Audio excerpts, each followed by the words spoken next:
अच्छी डिलीवरी उठ रही है वोडाफोन में, यस बैंक में और अदर स्टॉक्स में, तो फिर सर ये इतनी अच्छी डिलीवरी उठती है तो फिर सर इसका शेयर बढ़ता क्यों नहीं?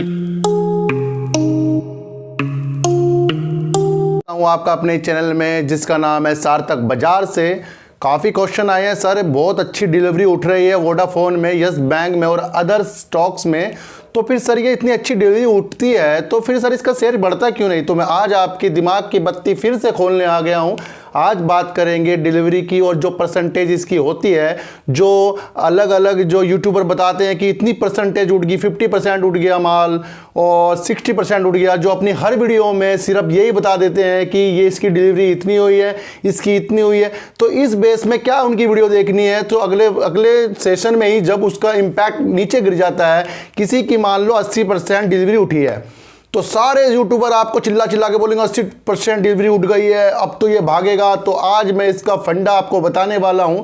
डिलीवरी होती क्या है? देखो जी, डिलीवरी को 3-4 प्रकार से मैं आपको बताने वाला हूँ। नंबर 1, कारण डिलीवरी का। सबसे पहला जो कारण डिलीवरी का है, अगर अपर सर्किट लग रहा है तो उसकी 100% डिलीवरी होती है, वो जायज़ है। हाँ चलो 100 भाई अपर सर्किट लग गया, वो जायज़ है, वो शेयर बढ़ेगा। जब किसी में अपर सर्किट लग रहा है उसकी डिलीवरी ऊपर जाएगी। लेकिन जब किसी की 60, 70, 80% डिलीवरी जाती है और वो आपको पता नहीं क्यों जाती है, तो क्या होता है? कारण ये है कि जब काफ़ी लोग बड़ी मात्रा में इंट्राडे करते हैं, तो जब वो सोचते हैं कि ये शेयर ऊपर जाएगा, हम उसे सेल कर देंगे, और वो शेयर नीचे आ जाता है, तो वो अपनी डिलीवरी को CNC में बदल लेते हैं, यानी डे में कर लेते हैं, उसे डे में कर लेते हैं और वो इंट्राडे से उसमें से हट जाते हैं और वो डिलीवरी फिर आपको दिखाई जाती है कि 80% है। वो 80% एक्चुअल डिलीवरी नहीं होती है। उससे बिल्कुल भी शेयर आप बिल्कुल ना खरीदें और इससे बिल्कुल भी अनुमान लगाए कि 80% अगर डिलीवरी उठ गई है तो वो शेयर अगले बार बढ़ेगा। वो क्या करते हैं, जब वो इंट्राडे करते हैं वो सोचते हैं मुझे प्रॉफिट होगा और उनको हो रहा है लॉस, तो वो अपनी डिलीवरी कन्वर्ट कर लेते हैं।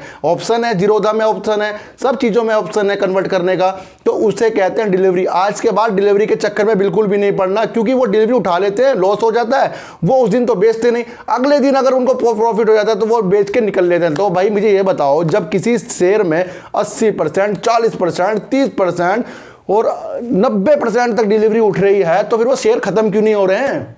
भाई साहब शेयर भी तो खत्म होने चाहिए। जब डिलीवरी किसी की उठती जा रही है तो 100% पहुंच जाएगी, सारे शेयर खत्म, अपर सर्किट लगना शुरू, लेकिन लगती नहीं। क्यों नहीं लगती? वो बाद में उसे बेच देते हैं। तो ये भी लोग आप इस चक्कर में मत पड़े कि डिलीवरी अच्छी आ गई तो शेयर बढ़ेगा ना।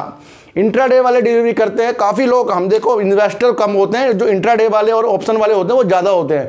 वो क्या करते हैं कि अपनी सोचते हैं पैसा एक दिन में कमा लें और उस दिन में उन्हें होता है लॉस, वो से कन्वर्ट कर लेते हैं। तो आज के बाद डिलीवरी के चक्कर में आपको पड़ना ही नहीं। डिलीवरी का अब अपने दिमाग से ख्याल निकाल दो।